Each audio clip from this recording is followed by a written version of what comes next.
Live. Almost. Setting it up.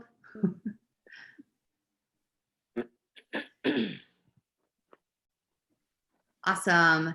Well, thank you all for joining us so much today on such a beautiful, it's Wednesday, in case anyone needed to know what day of the week it was. We are in 2020 in July, so we're having a great time. I'm currently experiencing a lot of the effects of COVID-19.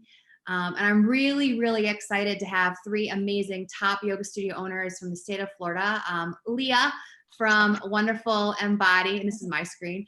Corbin from Yoga Home, and Annette from Akotawari. So we're really excited.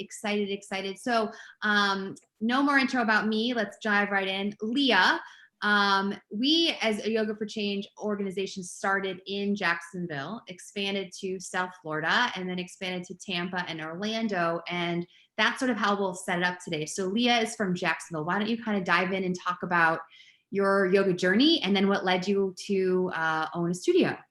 Awesome. Yeah. So I live in Jacksonville, Florida, and I own 2 yoga studios, and Embody Yoga is the name of them. And I started my journey with a Groupon. My husband bought me a Groupon because he thought I needed some yoga in my life, and started going to this studio. And as I was going to the studio, I was working in corporate America for 21 years as a leader, and was going through infertility. And as I was going through my infertility journey, I ended up really wanting yoga teacher training. I really wanted it more for a personal level. And so through that journey, I ended up becoming a teacher. And it was something that I just had a lot of passion behind. And I got to meet you during my journey, Catherine, which was really exciting, and got to see another side of it. I got to see, aside from someone who'd been in the military, which was really close to me and my family, I got to see a community that really openly brought me in. And that quickly turned into a passion where I was obsessed with the studio. And fast forward 5 years later, the studio owner and I were chatting, and I talked to him about kind of wanting to do something different and maybe do my own thing. And how did he feel? And he was like, well, he was looking for a change. And so he wanted to know how I felt about possibly taking over the studios. And so that happened on a weekend. And by that Tuesday, I think we were in an office with some attorneys, and I was buying 2 yoga studios. So wow, that's like quick. Yeah. That's awesome. Yeah, it was literally life changing. Like, I went from corporate America right into like a grassroots business, and I couldn't be happier. You know, all of my skills have been able to transition in, and yeah, and it led me right into ownership. And fortunately, I had a business background, and so I've been able to just kind of use the passion of serving the community and my business background to not only have these 2, but we're looking to take a third. So that's great. That's so great. Yeah. Awesome. And then Corbin, why don't you talk about your journey? I'd love to hear more about what led you to own a studio and kind of what led you to like where you're sitting right now. Yeah, so like, is it Leah or Leah? Is it Leah? Leah. Leah. So like Leah, I come from corporate America. I was at JetBlue Airways. I was a flight attendant there for about 14 years, and I was stressed AF, and I needed an outlet, and Madonna said yoga was cool. So I Googled yoga, and I ended up in a hot yoga studio owned by Jimmy Barkin, who was Bikram's like first disciple. So here on the East Coast in South Florida. So I think he started in 1984 when I walked into a class, and I never turned back. So the Bikram Barkin lineage is my lineage of hot yoga. So that's what I did. But I was a leader like Leah, and I went through training in 2011. I took a leave of absence. I didn't even want to be a teacher. It just kind of like happened. Jimmy saw something in me, and he offered me a class, and I was like, what, on a Sunday at 12? Like, I didn't know about Sunday at 12. I'm like out drinking with my boys. Like, what's going on? Like, you know, like that kind of thing, which I know, you know, look, that's just South Florida, whatever. That's what I knew at the time at 23, you know, 33, whatever it was. So that changed. Yoga changed my life. It was absolutely, that was the change that did it. And he saw something in me that I didn't see, and he offered me a class. And from that moment on, I coined it Sunday Fun Day because that's the only thing I knew at that time. And from there, I launched a nonprofit called Namaste Yoga Corporation. And that was designed to give teacher training grants to people that were underprivileged or that couldn't afford to do it, because I was just lucky enough that I was able to take a leave of absence and have some support. But I know a lot of people out there Haven't. So I launched a nonprofit in 2012, and we've given about 55 grants in since then to students and teachers. And we did become international. We gave somebody from the UK a teacher training grant to take teacher training in Thailand. So we did become international. And we're very proud of that. But once I opened my first studio, it was a conflict of interest, and you have to divulge that kind of stuff. And so I divulged that and kind of went more towards the kids and more towards teens and youth now with the nonprofit. So Mama Stacy has been revived, but the studio ownership, I LLC'd Yoga Home, which is what this branding is here in 2015. But I kind of got sidetracked and opened up a studio in Vegas called Evolution Yoga and a studio in Coconut Creek called Evolution Yoga. And I was there for about 9 months, and I just realized that my heart was really in just yoga. It wasn't in battle ropes and TRX and aerial arts and hot Pilates and barefoot boot camps. It was more in just the yoga. So I wanted to create something that was a yoga home for yoga. And then so that's what I did. And I opened in October of 2017. And I'm excited to announce that I'm opening my second location. I just took a new space with my landlords actually took over Jimmy Barkin's old space in Boca Raton. So I'm going back in. I taught the first vinyasa class there. So I'm going back in to revive that space and to reopen the center under my landlord's guidance. And with COVID, it's which I'm sure we'll get to. It's been interesting. We'll talk about brick and mortars. So congrats on your third potential space, and congrats on, I'll be almost be 3 in October, and independently, not with any, lots of investors. And I'm independently owned and operated. So it's as you guys know, as the studio owners, it's a journey. And so this is where I am today.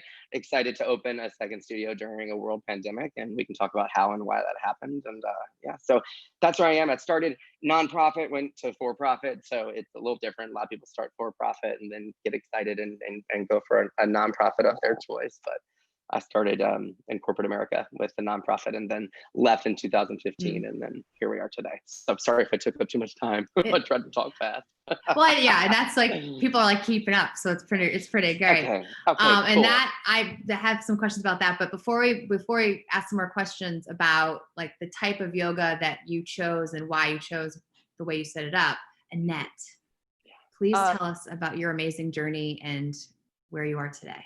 Well, compared to the other 2 panelists, I'm basically a baby in yoga studio ownership, and we've been open for 4 years, but I started practicing yoga and then teaching within a few years in 1998. So I'm a little old lady, and the trajectory really has been sort of a culmination since I was about 8 or 9, when I started to ask the question of how do we stay vital? And of course, I was influenced by really simple things like magazines, and in the grocery store, you'd be in the cart with my mom or walking through the grocery store, and you'd see, 15 ways to keep your skin healthy. And I literally, as a little girl, thought, how do we stay healthy? How do we? Of course, I didn't know that Cosmo was also trying to sell answers to all your sexual problems, but I was much more interested in the idea of like, how do we stay healthy and how do we stay vital? And that's really been the draw for me over the entirety of so far that I've lived. And yoga as a movement practice that has an ethical framework that allows us to become freely full human beings is where I was drawn to, and still am drawn to, and still am trying to provide a framework for other people to find the freedom inside that. So a healthy framework, lots of freedom, lots of evolution, and that's really where I am still today. That's awesome. So Annette, do you teach like a specific style of yoga or a specific, is there sort of a theme that your studio has on for the classes? Well, I have an imagination that for the other 2 owners, this is going to be somewhat of the similar trajectory. I believe yoga is for everybody. And so one of the drivers for me is that I know, and this will tie into our COVID conversation, our neural network, the very way that we're designed as human beings, is to connect and come together. And in that connection, to create both resiliency and longevity through the sustained, meaningful connections that we have in our lives. And I would say right now, one of the great challenges has been and will continue to be how to cut away the things that we only have a half love for, so that we can come into the full wholehearted love and living from that place. And that's a real complexity, because we're offered so many wonderful things in this lifetime, to actually have to turn away from some of the things that you have interest or curiosity about, and or even enjoyment, so that you can pour yourself more fully into that framework that I was talking about, so that we can live rich, meaningful lives. A movement practice and a breath practice is part of that. So I realize that's a long answer. My teaching style emphasizes using the bridge as a breath back and forth from the spirit to the body to the spirit, and the breath is the bridge. So I teach on average about 7 classes a week, and they run 7 or 8, and 5 of them are physically aggressive. I'll use that word, aggressive. Not we stay with ahimsa. You have to honor the body, but they're kick-ass classes. And part of the energy in that is to actually fatigue the physical body, so you can stop bitching for a while and settle down into steadiness and ease. Yeah, so we get the physical overwhelmed, so that you can silent fox the busy mind about the body and start to let that illumination come through. And then I teach 2 other classes beyond those 5 that are much more about meditation and gratitude. um, if I had a little more time, I would match 5 for 5. And yet right now, this is where the emphasis is. So also, I think that movement and strong movement is a great way to off gas all the unnecessary, and I'm sorry, mental bullshit. So when we start to use the body in a strong way, you're forced to breathe, or there's a bad case, a dead's coming. So Right. sometimes the physical is a trick to get the breath working. And then once the breath is working and we can emphasize that, you can also calm down enough to really radiate the heart. So sometimes you work it one way, you work through the physical to the spiritual. Sometimes you just sit in the spiritual and let it come into the physical. And so aggression has its place. It's a tool. So I do both. Yeah. Yeah. A lot of, and this is really quick because a lot of different individuals who have different traumatic experiences need a different type of way to access the spiritual. And so I love the way that you talked about, it is both. It's not just one or the other, it's both and. So I think that's great. Leah, what about you? What type of yoga asana, or what type of yoga classes would you say Embody Yoga is using and offering to the community? Yeah, first I want to say Annette doesn't get to call herself a baby with that kind of an answer. Just kidding. Thank you. Just gonna put that out there. Yeah, the mic dropped and I was like trying to find it so I could pick it up when you called my name. Yeah, Embody, we're primarily a Baptiste studio. So Baron Baptiste is the leader of that methodology. And I've been practicing that for a long time, and truly have a pull towards the methodology. I love the principles of it. I love what it believes in. I love the power, the heat. But with that, I also work with the athletes of the NFL, PGA, and the MLB. And so I know that there's a need for something else. And sometimes the body is worn and more power isn't what it needs. So I created a 75-minute hips class. It's all hips. It's on the floor. It's accessible to everybody, literally. Whether you are disabled, you are in your 80s and 90s, whether you just maybe the mind is moving slower than the body these days. Sometimes that happens, and the balance and stability just aren't always what they used to be. And this class provides a lot of help on really pressure in the feet and loosening through the hips, getting more mobility, because I genuinely believe that the better we move, the more often we'll move, and the more we move, the longer we'll live.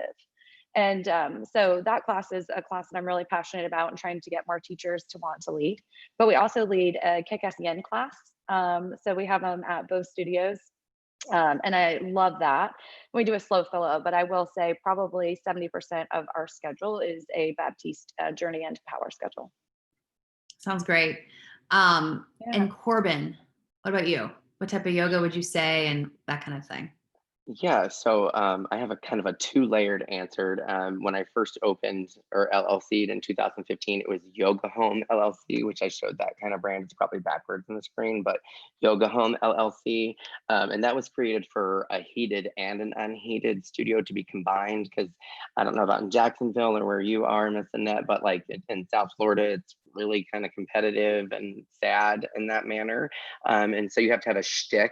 And I've had many shticks. I was a dancer and a cheerleader and a taekwondo black belt. And my first shtick was the sound off experience with bringing Bikram back. And then all of this like Me Too movement came out, and everybody was like, no, you ain't bringing Bikram back. And so then I had to like change directions and be like, okay. And then a studio closed, and then that dictated what was making the money. And then another studio closed, and then that dictated what was making the money. And then another studio closed, and then that dictated what was making the money. And at the end of the day, I'm just a free movement kind of guy. I'm a dancer, cheerleader. I was a club kid growing up. So I love loud music. I love to express my body and be really fun and move. But with that being said, I also come from the Bikram Barkan lineage. So I come from a set sequence, and I also come from, structure. Jimmy Barkin's very structured. So I like that aspect too. But I guess what I would say I recommend, because I do have an infrared room and an unheated room in this current space, which is just Yoga Home LLC. The one in Boca will be Hot Yoga Home LLC, which is actually the name of all things social for me. So I finally have an LLC that makes sense and matches my website now. I always knew that was coming, but the general public didn't know that was coming, because I come from strictly hot. And then I knew that there was a need for that balance and to build two different communities here successfully in South Florida, which I think I've done. So we do a lot. I mean, upwards before COVID, we had about 60 classes a week on the schedule. It's a 4,000 square foot space, and it's just, we were pumping. And I got really involved with booty yoga. I don't know if you guys know what that is. So booty yoga is around the world, and it's in like 20 countries. And I got obsessed, and I closed down my studio for 3 days, and I hosted a booty training. And then COVID happened, and they were offering all this stuff online, and I started taking every course I could. And so I started to gobble up all that booty. And so now I'm coined the Boca Barkin Booty Boy. So that's the yoga that there you go. The boy. That's say it again. Say it again. The Boca Barkin Booty Boy. Great. That's me currently, but I empower all of my teachers just to teach like intelligent sequencing. There's certain things that they have to do, but they just have to be professionals. And I went from 33 teachers to like 13 during COVID. So the cream did rise to the top. And, we've got overqualified teachers at my studio that teach anything from powerful vinyasa, like Baptiste, to correct yen, which holds things 5 minutes on each side. So we do have a lot of different offerings, which is cool in my concept, because people like a lot of different things down here in South Florida. So I guess a quick roundup, because I kind of heard the answer with Corbin, but if you could do like pre-COVID, if you may know the stats, you may not, but like pre-COVID, average number of classes per week, average teachers on the schedule, and then COVID happened, and then what's currently average number of classes in the week and average teachers on the schedule. So we'll start with Leah, if that's okay. Yeah. So I will say we went from 28 teachers to 12 teachers, and our schedule, we closed our Southside schedule and we left a complete open schedule at Neptune and went immediate to virtual. So within 24 hours of switching over, we went directly into virtual, and we kept the Neptune schedule. And we had people who, the teachers would go into the studio alone, teach from there. And so we quickly created a virtual studio with an iPad and some AirPods. And then that turned into a laptop and iRing. And then that turned into a webcam to professional headsets to now we have a good setup. And so that's really kind of what we did. So the schedule didn't change from that aspect, but the level of teachers, like they lost kind of the impact of like having two teachers, and our studios have different personalities, if you will. And yeah, with two locations. So losing one location, they were losing a little bit of teachers. So post COVID, where we're at now is both studios are open, full schedules. The virtual schedule still exists, but now we're building the virtual schedule with the bigger Baptiste community. So I have a girl in Chile who's going to be leading a Spanish class. I have another girl who lives in Houston, but she's a tier 3 Baptiste instructor, and she lives in Brazil half the year and Houston half the year, and she's going to be leading classes for us. I'm asking a great friend of mine, Eddie Suera, who you know very well. He lives out in LA, and I'm asking my friend Eddie if he'll lead a class. So we're reaching out to the bigger Baptiste community and now putting them into our virtual schedule so that we can not only get a global offering, but come back. And then I have a friend who is in Iceland, and she's looking to lead one of our classes. So it'll offer more on our schedule. It'll change it up a little bit, and then it'll allow us to serve other communities. And it also allows those teachers who can't teach right now the ability to teach, and we're paying them to lead these classes. We're very proud to say we paid all of our teachers throughout all of COVID and when we were closed, including our studio managers. And that's something I'm really proud that we were able to do through our community. We wouldn't have been able to do that without our community. They wanted to donate money. They wanted to continue to draft. And so we honored that. And then we gave every single person who drafted through that $150 credit on their account to use this year in workshops, teacher trainings, trauma trainings, and anything like that they want. It is now a credit on their account. And so that's really how we were able to survive and to be able to thrive to open that third studio in St. Johns County. So we'll be serving another community, which we're really excited about. That's awesome. Yeah. It's awesome. What about you, Annette? Pre-COVID, number of teachers and classes on schedule, and then COVID hit, and now what's it look like now? You're muted. There, you go. did I fix it? You did. Okay. Perfecto. I'm very similar to Lee's description, which is we had almost 80 classes on the only one studio though, but we had almost 80 classes, and if we counted subs, the occasional subs, we probably had 40 odd total potential teachers in any given week. And now we're at least half or less than that. And it's a radical shift. We've got an online platform that we're developing. Congratulations on the reaching out to the world, because again, it's the upside of this is to bring yoga to places that may not have access to it with an actual brick and mortar space. It's challenging, to put it in non-colorful language. So we're doing what we can, and there's developing things that will continue to develop, but we're cut in half basically. Yeah, I hear that. And then Corbin, what about you? Pre and post, that kind of stuff. Yeah, so pre-COVID, we were up to about 60 classes a week, both heated and non-heated, with 33 teachers. And now we're down. I tried to reopen my unheated room, but Broward County here where I am specifically, they have 10 by 10 by 10 spacing. So I have an 1,850 square foot hot room, infrared hot room. It's still, people want to be in it because it's not forced heat. They love it. But it took me down from having as many mats as I could to only 14. I actually have 17 spots in there, but I changed my studio into like an airline, my past life. So it's all about like seat assignments and stuff. And I'm like, no, I want an exit row and I want a VIP row. So I really have 17 spots that I can play with, but there's 14 online on Mindbody with a waiting list.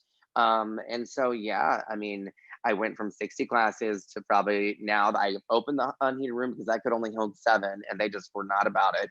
And so I've closed the unheated room and I just opened June 1st. So this has all been, probably, 30 to 45 days. And since then, closed the unheated room, strictly focusing on the hot room. And I think last I looked, we have like 30 classes a week. And I did raise prices and contracts, and I shut down my studio completely. I did not keep everybody going. I was young enough. I was only 2.5 years old. I'll be 3 October 7th. So I knew that when I opened, I was going to have to eat that for another 2 months before I got back on my feet. I've been here opening studios before. So I took an advantage to actually cut everybody off, give them a credit once we reopened, raised prices, and actually cut salary prices. So I took salary down. I raised prices for the general public. And I opened back up with like 15 teachers, which I collaborate really well with other studios. So I have 2 studio owners that teach within my brick and mortar. One has been teaching since 1987, and another one has owned a studio for 14 years. She's my director of training. So I'm a really good melting pot within. And then Jimmy, my teacher, Barkin, has given me my blessing. So, I've got my teachers, my gurus that I listen to, and about like 13 teachers and 2 studio owners that work for me now. Yeah. That's awesome. And we have applications out for Boca, and I'm only probably going to bring in like maybe 3 external candidates there. So we'll probably have about like maybe 18 teachers post all said and done. Yeah. And Nat, I'd like to go back to something you said, which kind of sparked a question, which we have like our little sheet, but I don't even think it's on here, but no, it is number 5. What do you wish you did differently when when everything started happening? I don't know. It seems like 20 years ago, but it was a couple months ago. And this question will come around, but what do you wish you did differently? And then what do you believe that you did very positively and strongly? I'll start with the positive. I have, since we entered into this stage of style of living that we're in right now, I immediately identified that for me, certainly, and therefore I made the assumption that it was holding true for other people. I wanted to hear from leaders the nuances of what was happening, even if it meant longer discussions than what most of us are accustomed to. So for my people, for our community, I would update every 7, 8 days, sometimes every other day, if something new was being revealed, because the nuanced conversation is what allows me to, and again, I'm speaking very specifically about myself, and then I make the assumption, and sometimes in error, but in general, I believe if I'm looking for something, others are as well. So I can only be discerning if I have good information. So I personally chose to stay away from fear-based conversations and choose still today to try to look at hard factual details, discuss my emotions. I'm not going to stuff them or ignore them. And yet I want to look at numbers. I want to look at trends. I want to understand things in a larger fashion so that what might be disparate dots can come together to create a cohesive picture. And so I endeavored from the beginning to offer that to my community, both I'm talking about from an admin perspective and as a studio owner or studio founder to our practicing community. I think I've done a pretty good job of that. I tend to have a very strong opinion about things. Luckily, I also do practice yoga, so I'm not a complete asshole. So with that being said, I'm not inflexible, and when new evidence presents itself, I incorporate it, and I even say like, dude, there's something new to know, so let's change how we're operating. So that level of flexibility that comes from the practice, I openly own. Yes, I'm strong with my opinion, and if there's new information, let's integrate it.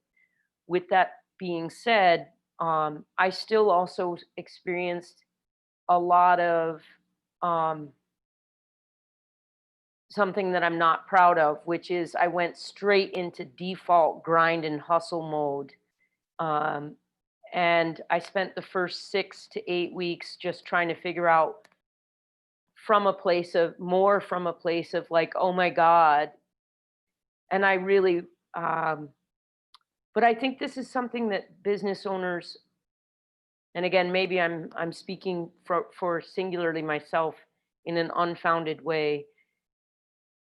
I believe so strongly in what I'm doing, and it guides my life so fully, and I don't have a personal life in the way that some people divide. This is what I do for work, and this is who I am elsewhere. They are holding hands. So how I am in public is how I am in the studio. How I operate with in relation to people is how I operate as a teacher. And I understand that there's nuances to all of those roles. So I wish I had relaxed a little bit more, because this thing is going to last a really long time, and its implications are going to continue to ripple through our society in both positive and in challenging ways. And so I felt a lot of fear and sadness. I'm even feeling it now talking about it, Yeah. because I don't want to see this thing that I believe is so important to our evolution dissolve, because it is a business and it relies on financing, and there are pragmatic elements that have to be in place in order for us to be successful. And so I have fear, because I can be spiritual all damn day, and that's not paying the light bill, So on some level, I spent a lot of time and a lot of energy trying to figure it out. And the reality is I believe now for myself, I'm going to have to sweat it a little more in the stillness and in the mystery. And I have to lean into both Ishvari Pranadhana, self reflection, and santosha of contentment. And I also have to work abhinivesha, the idea that we're going to die, everything dies. This is all impermanent. COVID is going to come, and for some of us, it will take us. For others, we will get sick and get well. Businesses will fall, and out of it, if I go back out to the disparate dots, even then at that meta, it's still connected. It's still the planet. The planet per se does not need singularly me, but I will lean into the belief that it does, so that what I offer comes from the fullness of my being. I'm not going to half-ass it, but it also doesn't mean I have to run around as if my hair's on fire and the only thing I have to put it out with is a hammer. So there's got to be a balance of hustle and grind with believing that the universe is unfolding as it needs to, whether I understand it or not. So Yeah. I rushed, and I didn't sleep well, and I diminished my capacity for my own light to flow through from a place of fuckity, fuckity, fuckity, fuckity, fuckity, fuckity. Yeah. Right?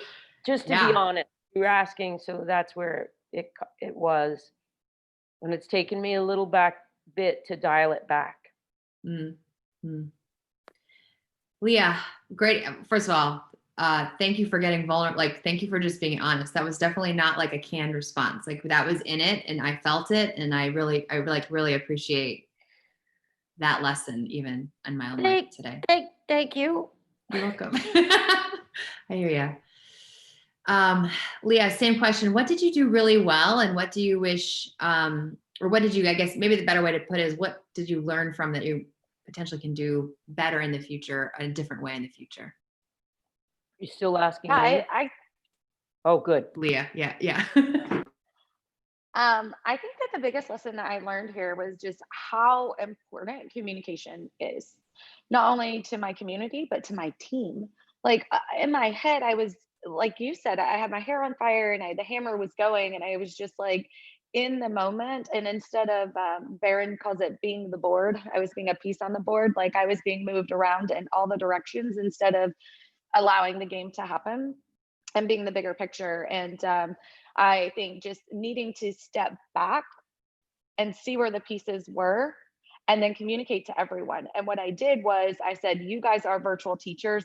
Since you guys aren't teaching or choosing not to teach, thank you for your service. We'll be in touch. And then I kind of talked really heavily to the teachers who were teaching, like, hey, here's what's happening. Here's what we're doing. Because in my head, that's who was talking to the community. And it really needed to be fully inclusive there. And especially in a system where I'm talking about inclusivity, why did I uninclude people? Like, so there was a big lesson to me on like what communication really could look like in this situation. And it was just huge. It's like, if this can't just be showing up in the pandemic, this is just where it's exemplified, like, so really just looking at what communication looks like and what people really need, like not just what they need to hear, but like, what do they need to know? How can I bring ease and rest? Right. What's something you did well? Let's see. I think that we shifted really well. I was good on my feet, quick on the feet, and being able to just adapt. I think that was something we did really well, just constantly adapting, taking the feedback, listening to the changes that were happening, coming from the community, the governor, the mayor, the federal. Like, it was like everybody had a different plan, and we were like, move, move, move. And I think adapting was something we did really well. That's great. Yeah. Thanks, Leah. Corbin, same question. What did you and your business do well, and what do you think you have learned from and you can do better potentially in the future? Sure. So I come from a mass communications background from Middle Tennessee State University and everything. So communication, as I've heard, probably was the key, the theme throughout all three of us. So I was really good about communicating. It is really crazy, like Broward versus Miami-Dade versus Palm Beach, and this city can have 6 feet spacing, and this city can have 10 feet spacing, and you got to do this here, but you can't do this here. And then it was so crazy. So I tried my best to really just get into the communication mode. I just shifted, like I went to like corporate America hat again. I had to put that back on and went into communication land, and cited facts, from the CDC, and just gave like information as I would probably want, just like I think Annette alluded to, like if other people have questions, then I probably do too, and here's the answers. I'll be honest with you, I haven't made money since 2015. I've been living off of a line of credit. I cashed in all my 401k in stock from JetBlue. I haven't been making money. I'd only written myself 2 checks, and then COVID happened. I think it was like a $1,300 check, and then like a $895 check, and then COVID happened. So for me, the whole change in like not getting money and not knowing that money was coming from, that was kind of lifted off of my shoulders, and I was able to be like, well, hell, looks like the entire America is in the same boat that I'm in now. Welcome on board, because I've been here since 2015. And I know that sounds kind of like gay humor, but it was my reality. And so I just kind of like encouraged my team members to kind of get to train it. And I have fierce booty satmas that are addicted to the booty just like me. And so you normally have to go to some place like Jacksonville or wherever, Tallahassee, wherever, and train. And it's a flight, that's a hotel, that's extra cost, but they were doing it virtually. And so we had this opportunity to do virtual trainings. And so I got trained in Primal, I got trained in Deep. So I have 2 additional certifications. And then so did my girls. They got trained in, one of them got trained in more than me. And so we were able to add more of our brand. I pushed them to like go, and they did. And I took one of my teachers, and she just needed to get out of her house. She's an artist. I'm like, go paint my front room. We're gonna make it like our set. And she painted these gorgeous wings. And so I just kept like encouraging people to like think a little bit outside of the box and like do things a little differently, with all due respect to everything that was going on. And so I feel like I did that really well. I did experience a breakup during COVID, so womp womp. So we won't go there. So I was dealing with a little bit of a personal thing going on in my personal life, and I think if what I could have done better was not, I was very reactive when that was going on. Obviously, who wouldn't be when a year-long relationship was ending, and I'm still in pain and love that human being very much. And so I was dealing with personal stuff, and nobody thinks that a studio owner has personal things going on. I mean, how could you have personal things going on? You hold space for us, like you're perfect. No, we're not. I'm crazy. That's why I go to hot yoga. That's what drew me to hot yoga, other than Madonna. But that's why I go to hot yoga. So for me, for like COVID, stripping my hot yoga away from me was like stripping my medication away from me. So I think I handled myself pretty well without shaving my head like Britney Spears. And I went to training, and I did some things. But I Yeah. do believe that there was a point where I was emotional, and I was also holding an online teacher training because Yoga Alliance gave us the green light to do that. So I was trying to hold space virtually for a 200-hour teacher training of mine with my co-director Kelly. And so there was all these things happening. And yeah, you're just trying to keep your neck above water, and you're watching your staff go from 33 to, 13. It's Yeah. hard. So that's what I did, good and bad. And I'm an open book. And so, yeah, Yeah. I mean, I can be a little like that. And so, yeah, I took a photo shoot with a boa, snake. And did you see it? I Did you did. see Yeah. It it was yet? all over Instagram. Yeah, Yeah. I mean, it's It's, totally you me. had Like, fun. Yeah. I'm going back to Boca, and we coined it BOA. So I figured I would get a live snake, a live boa on me, like I love Britney it. Spears show. Yeah, I came out like Britney. So that was the photo shoot for the new studio. But yeah, I did feel like there was a boa wrapped around my neck there for a long time, and I felt like I had to take it off. And so that was why the symbolism in the photo shoot is what it is. Yeah. So the good and the bad and the ugly. I love how you all sort of spoke about the same like successes of communication, right? Like that's something that I feel is really powerful as yoga teachers. I think that like essential communication is very needed, especially in this time. And you were able to take the communication that you wanted to hear and then pass it on to your community. So I think that's really powerful.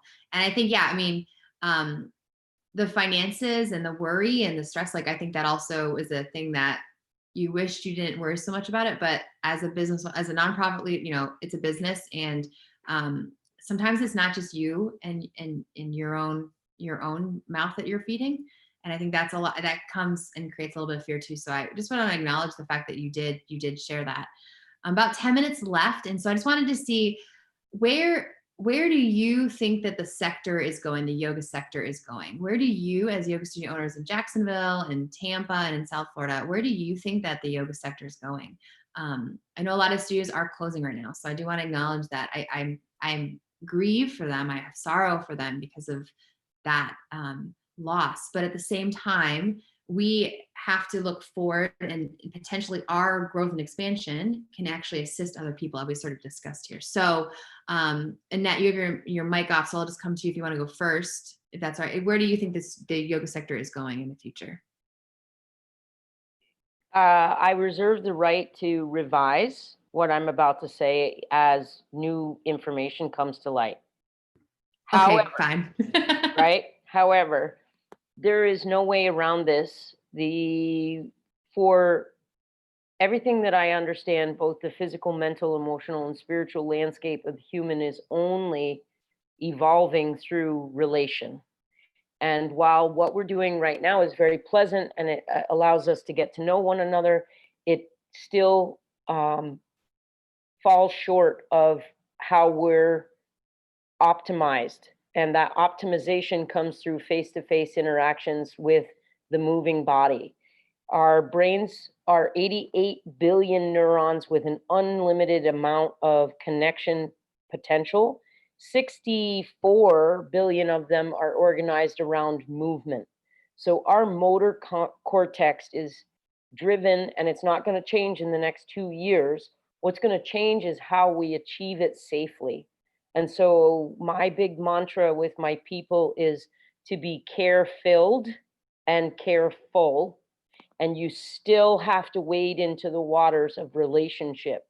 And yoga, as that framework that I pointed to earlier, the ethical framework of the yamas and the niyamas as guiding principles for how we are with ourselves and how we are with others, is an imperative at this time to really reside in as best as we can in each moment.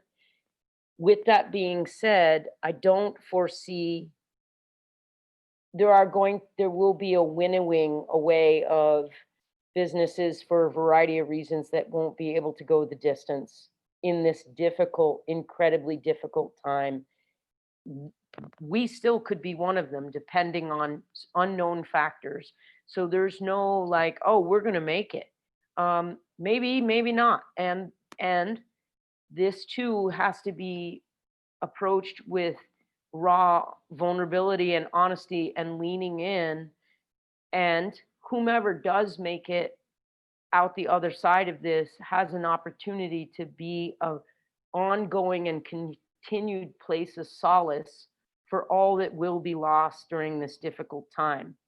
And I think that despite the advent of virtual reality and all the things that come with it, our bio design is still directed, whether we like it or not, toward movement and movement with one another as an imperative to driving the awake, aware, meaningful mind, heart, and spirit. So even though it will require risk and the potential for some danger to oneself, there is no not gathering. And for all that has been canceled, weddings, graduations, deathbed, time, I believe that, and this is where it gets a little strong and a little kooky.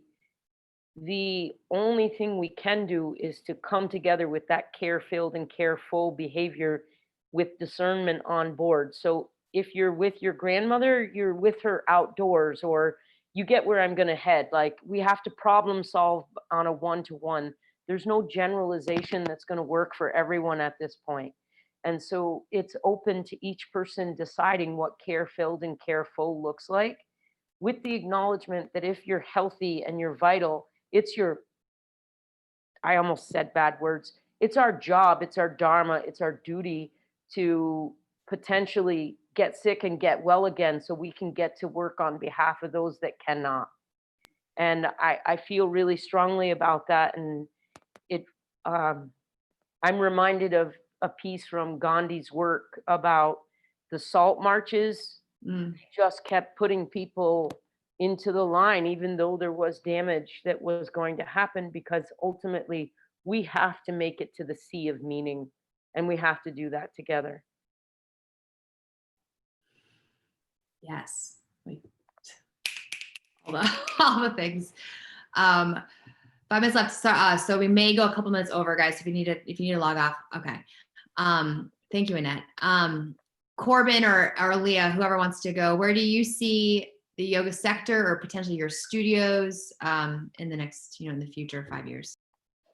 Yeah, it's funny that you asked this question, because I actually had this conversation with my husband, and I just said, what's really funny? I was like, as yoga students, like when I first went into the yoga world, I was like, oh, everybody's a hippie and like they don't care about deodorant or body hygiene or vaccinations and like all these things, like, right? Like all the stereotypes you hear. And then I walked in and I was like, okay, there are going to be some changes, because there's studios who aren't going to make it because they just don't have the business sense to do it. And it's because there are a lot of people who don't come from business background. They don't come from this. And yoga started off really grassroots. And I don't want that to be what we lose, because we have to make some shifts in a bigger way.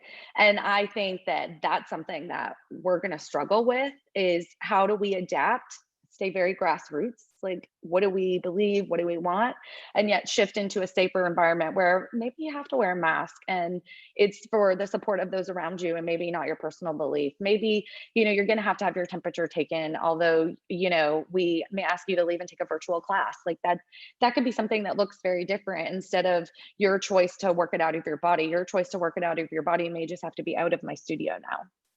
I think those are some shifts that we're going to see in this pandemic. I also think we're going to see some shifts in virtual, what it looks like. I think someone out there is going to be really smart and create a platform bigger than Zoom. It's going to allow us to be in HD. And there is no more Baron Baptiste 1,000 people classes. Like, and 4 months ago, there was Paige Ellison. And if you don't know them, they're definitely in the Baptiste world, but there were these big yogis who were leading these classes and had 800, 1,000, or 85 people. And now their classes are 30 people. And it's because virtual has become such a thing that people get to select. So I think what's really going to help communities sustain and businesses be able to stay open is being in connection with their communities. I think that's it. Your community is bigger than you. And that's who feeds us. And like, if we don't have customers, if we don't have students, we don't actually have a business. We don't have a platform at all. And so I think honoring the student is going to be something that just really changes where we come from as service. And if it doesn't, we probably won't sustain. So it's interesting because both Annette and Leah have said this sort of the same thing. Like, even though like we have the ability to go virtual and to hit a larger community, it's actually the impact you have on the individual, because that individual will sustain your studio or your business. And you can take this outside of yoga, right? You could talk about, I mean, Pizza Hut, right? Like, you could take, I mean, it's the same thing, like your customer sustains you. So Corbin, what do you think? What is the next 5 years, your studio, your future, the yoga sector? What does it look like? Yeah, I'm gonna take a big breath because I chose to just do like 10 days of free YouTube classes just to show all the different varieties that we did. I have never charged anybody for anything as far as a virtual class is concerned. I got many offers. I worked for a company called liveexercise.com that wanted me back to pay me a lot of money. And I did a lot of recovery tools, sending people to different websites where they can find it, but I wasn't going to do it until it was perfect, because I come from mass communications and I want to be on TV. So I'm not going to do that. So long story short, I'm a mind body champion. I don't know if you guys use mind body to power your studios, but when you have the highest tier of mind body, where you can actually get the app, right, where you can actually have the app, you actually have the ability to do the virtual classes, and they hold up to 250 people in them, unlike Zoom, which is just 100. So it's not a two-way conversation, but they do get a pop-up window. They get an email about 30 minutes before class that shows them that they get that, you know, they are in the virtual class, and that's how it is. So I too have strong opinions, Annette, so I commend you. And my mouth is, my parents tell me all the time, when you're on TV, you cannot have that potty mouth. And so I'm trying to be very politically correct with how I feel. I feel like everybody has choices here, and I feel like people have always have choices. I feel that we used to always encourage people to get their heart rate up and get their temperature up before getting into a hot room, because that got them. We had a lot of students that ran, that biked there, that did spin classes before they came, because they wanted to do something prior to going into a hot room. And now I have to take what if you did that? And I've been encouraging you to do that since I became a teacher in 2011. So it's like, now I'm like, I have to take your temperature to get into my hot room. So I don't even know what it looks like. I mean, are we a religion to where we can stay open if they close everything down but faith? I mean, because that's my faith. So does yoga turn into a religion now, when we've always said it wasn't? It was science. I'm ready for it to turn into a religion if my shit gets to stay open. So I don't know what the heck it looks like, quite frankly. And I have a big voice, and I don't know how I want to use it yet, but I have to be very careful about how I use it. So yeah, when things start to, I mean, blessed are the flexible, or we get bent out of shape. I think, like with Annette, I need to be able to retract anything I say. I think that because I was able to change it to like a airport, I made all of my teachers safety professionals. So I went straight to like, there's rules. If you know how to fly, it's called ticketless travel. You know how to download your flight? Yep, you do it right on the app. And it's ticketless, touchless travel. We don't even touch you. We take your temperature, you pump some sanitizer, and you go and you find a marking on the floor that has you 10 by 10. I mean, so the procedures look very different. So in my brain, I'm already like creating my next studio to have a first class lane and then general boarding lane. So I'm a marketing guy, so I have to look at like all these other different things. So, and I moved the needle down here in South Florida with hot yoga because of my teacher, just who I am and how I've honored him. I mean, I was the one that took the yoga packages from $160 unlimited to 99, because I went to Mind Body and got trained as a champion, and they were like, no, you drive the monthly down, and you raise your drop-ins, and that's how you get a bunch of people on your payroll. That's that auto pay you want. And then so I drove it down, and then my competitors who have like 5-6 studios, they drove it down even further, and so they're stuck with all these studios with like $89 a month. And here I am, I raised my stuff to 160. So I mean, I'm in a really good place, because I feel like yoga's changing, because you can't get it online anywhere. And is that person Yoga Alliance registered, and how many years have they been teaching, and who are they, quite frankly? And there's a lot of like unsafe yoga that's going on virtually, and you cannot touch and or adjust your students and or see them. And for me, being a safety professional since I was 23, I want to be able to see my students. And so I don't know where it's going, quite frankly. I wish I had a crystal ball. We'll see. That's my favorite word Yeah. since all of this. I know it's a contraction, but we'll see. We'll see. I have no idea. Yeah. No clue. Was that explanation like all over the map? It probably was. It was great. Well, I think it showed a lot of different ways that you can think about the future, right? Like in order to sustain, you still have to have that connection, but you have to be aware of science and what's actually happening with the virus. And you have to have a business sense because yes, I mean, I was 14 years at JetBlue, like raised in New York City, like I can right. like hang with the best of them, like business, you know. And I think that's a big deal. Yeah. So I'll mute my mic. No. I think that all three of you have like really good points. That I mean, yes, yoga is very like a personal experience, an individual experience, and yes, it is very like there is a framework and it is a spiritual. I mean, you could do just just focus on the asana portion of the body movement. And that's great because people will get something out of it. And if you're incorporating all of the 8 limbs and ensuring and trying to see how you're going to create and empower individuals, I think that is also something to take into account. And so are they only needing to be empowered virtually? Maybe, but that physical connection is really important too. So awesome. We don't have any final questions. And unless is there anything I really would actually like, and I don't know if Leah might be having some technical difficulties, which is fine. But is there anything that you guys want to share? I would love to push people to your virtual classes. I would love to give more information about your studios. So if you guys don't mind sharing ways that we can find you online, in the areas that you're serving, to give a little plug, maybe it's a newsletter, sign up, whatever you want to share, final words, and I'll let whoever wants to go. Yeah, I'm beat you to it. So real go, quick, girl. Yeah, it's real quick. kodawariyoga.com. And so Kodawari is KODAWARI yoga.com. You can sign up for our newsletter. You can check our schedule. You can find us on Mind Body. You can find us under that name at Facebook, on Instagram. The only sort of plug that I'm going to make is that I offer Monday through Friday, a 7:30 to 8 a.m. gratitude and meditation practice on Instagram. You get to see me with my glasses on, no bra, bad hair, freshly brushed teeth. I do have a t-shirt on, so it's not like titties out for the world, because that would not help with the meditation at all. But I think it's a really, we need to pause before we jump into these days. And so for me, it's one of the things that I'd like to offer. So that's on our Instagram channel, Kodawari Studios. And thank you very much for having me be part. And what a pleasure meeting all of y'all. Well, thank you.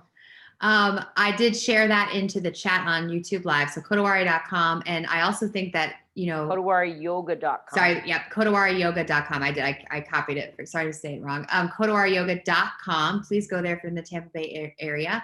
And maybe a business tool, like if one day you didn't have a shirt on, just a joke, obviously, but that the likes would just go like, wait,